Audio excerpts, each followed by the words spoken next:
Hi friends, MP cooking ಬ್ಲಾಗ್ಗೆ ಸ್ವಾಗತ. ನಾನಿವತ್ತು ಹಲಸಿನ ಹಣ್ಣಿನ ದೋಸೆ ಮಾಡ್ತಾಯಿದ್ದೀನಿ. ಈ ಸೀಸನ್ಗೆಲ್ಲ ಖಂಡಿತವಾಗ್ಲೂ ಈ ರೀತಿ ಒಂದು ದೋಸೆ ಮಾಡಿ ನೋಡಿ. ನಾನು ಅಕ್ಕಿ ತೊಗೊಂಡು ಅದನ್ನು ಕ್ಲೀನಾಗಿ ವಾಶ್ ಮಾಡಿ ಅದಕ್ಕೆ ಉದ್ದಿನಬೇಳೆ ಮತ್ತು ಸ್ವಲ್ಪ ಮೆಂತ್ಯ ಕಾಳನ್ನು ಕೂಡ ಹಾಕಿ ಏನಿಟ್ಟು ಕ್ಲೀನಾಗಿ ವಾಶ್ ಮಾಡಿಟ್ಕೊಂಡಿದ್ದೀನಿ. ಇವಾಗ ಇದನ್ನು ಒಂದು 2 ಅವರ್ ನೆನೆಯಕ್ಕಿಟ್ಟು ಈ ರೀತಿ ರುಬ್ಬಿಟ್ಕೊಂಡಿದ್ದೀನಿ. ಹಲಸಿ ಹಣ್ಣನ್ನ ಕಟ್ ಮಾಡಿಕೊಂಡು ರೆಡಿ ಮಾಡ್ಕೊಂಡಿದ್ದೀನಿ. ಇವಾಗ ಇದನ್ನು ಜಾರ್ಗೆ ಹಾಕೋತಾ ಇದ್ದೀನಿ.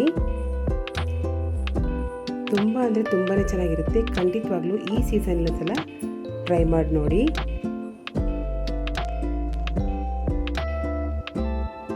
ನುಣ್ಣಗೆ ರುಬ್ಬಿಟ್ಕೊಂಡಿದ್ದೀನಿ.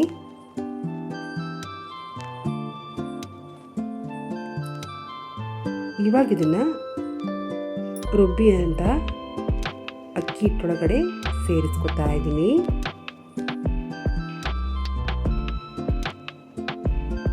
ಎಲ್ಲನೂ ಮಿಕ್ಸ್ ಮಾಡ್ಕೊತಾ ಇದ್ದೀನಿ.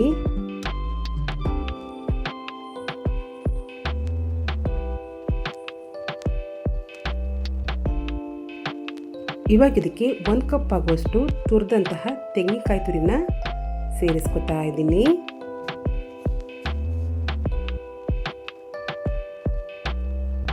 ಇದನ್ನು ಕೂಡ ಮಿಕ್ಸ್ ಮಾಡ್ಕೊತಾ ಇದ್ದೀನಿ.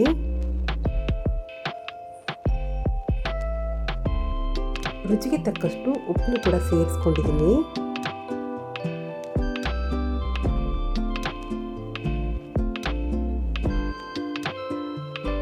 ಎಲ್ಲನ ಮಿಕ್ಸ್ ಮಾಡಿಕೊಂಡು ದೋಸೆ ಹಿಟ್ಟಿನ ಕನ್ಸಿಸ್ಟೆನ್ಸಿ ಬರಬೇಕು ಆ ರೀತಿ ರೆಡಿ ಮಾಡ್ಕೊಂಡಿದ್ದೀನಿ.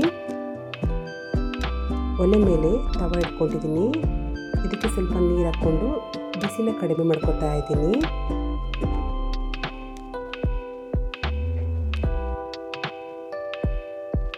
ಇವಾಗ ದೋಸೆ ಹಿಟ್ಟನ್ನ ಹಾಕೋತಾ ಇದ್ದೀನಿ.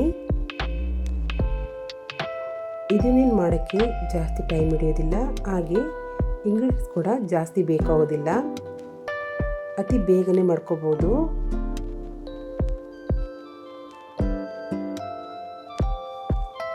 ಈ ರೀತಿ ನಮಗೆ ಎಷ್ಟಾಗಲ ಬೇಕೋ ಅಷ್ಟಾಗಲ ನಾವು ದೋಸೆನ ಮಾಡ್ಕೋಬೋದು.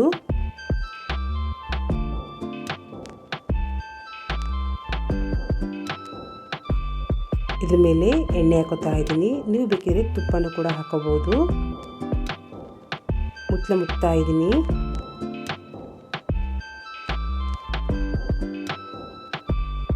ಮುಚ್ಚಳನು ಕೂಡ ತೆಗೆದಿದ್ದೀನಿ. ದೋಸೆನೂ ಕೂಡ ಚೆನ್ನಾಗಿ ಬೆಂದಿದೆ.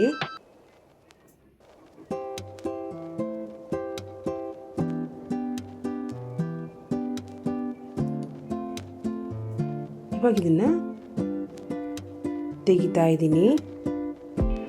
ತುಂಬಾ ಪರ್ಫೆಕ್ಟಾಗಿ ಬರುತ್ತೆ.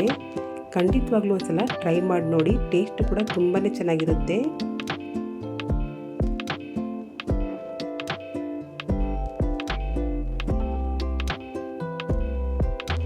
ಇವಾಗ ಇದನ್ನು ತಿರುಗಿಸಿ ಕೂಡ ಬೇಯಿಸ್ಕೊತಾ ಇದ್ದೀನಿ.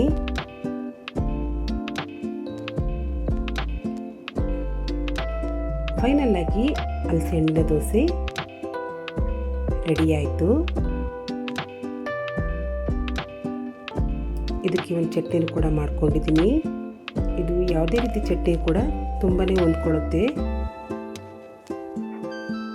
ಒಂದೇ ರೀತಿ ದೋಸೆ ಮಾಡ್ಕೊಂಡು ತಿನ್ನೋದಕ್ಕಿಂತ ಇಂಥ ಸೀಸನ್ನಲ್ಲಿ ಹಲಸಿನ ಹಣ್ಣು ಕೂಡ ಹಾಕ್ಕೊಂಡು ದೋಸೆ ಮಾಡ್ಕೊಂಡು ನೋಡಿ. ತುಂಬಾ ಸೂಪರ್ ಆಗಿರುತ್ತೆ. ರುಚಿ ಕೂಡ ಅಷ್ಟೇ ಚೆನ್ನಾಗಿರುತ್ತೆ. ಇದು ಬೆಳಗಿನ ಬ್ರೇಕ್ಫಾಸ್ಟಿಂದ ಹಿಡಿದು ಲಂಚ್ವರೆಗೂ ತುಂಬಾ ಚೆನ್ನಾಗಿರುತ್ತೆ. ಖಂಡಿತವಾಗ್ಲೂ ಈ ರೆಸಿಪಿನ ಮಿಸ್ ಮಾಡದೆ ಟ್ರೈ ಮಾಡಿ.